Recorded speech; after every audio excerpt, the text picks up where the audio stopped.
Welcome to the final video clip, the 7th in our series on how to develop and strengthen technical vocational education training systems. In this clip we look at how you might refine the framework itself and then talk about the next steps once you've done the assessment and you've rated where your system is currently at. Now, within the framework itself we've given some nominal percentages for each of the elements within each key feature. And you can change these if you believe that there are priorities that are not accurately reflected in the way that we've apportioned those percentages. Make sure that of course they all add up to 100%. But it does allow a little bit of flexibility in terms of the way the framework works. But more importantly, once you've identified where the strengths and weaknesses are, there are a number of questions you need to answer. First of all, which of the 6 key features are less well developed? And what strategies or actions can you take to improve and further development those particular features?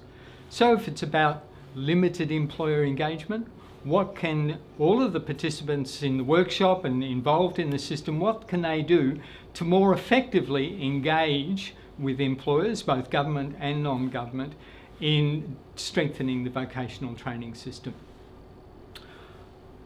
What's also important is what can you achieve in the short term, the medium term and the long term.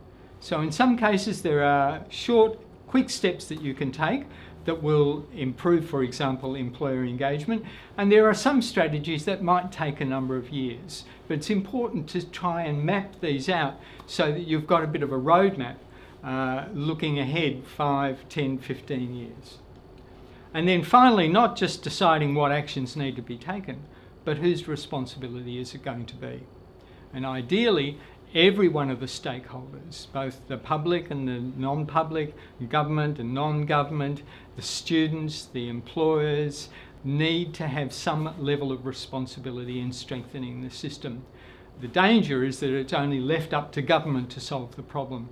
And it's important for the system to work well that everybody is not just engaged but have clear roles and responsibilities in strengthening the system. We wish you all the best, and we're sure that you will hopefully use this tool to further develop and strengthen your vocational training system. Thank you.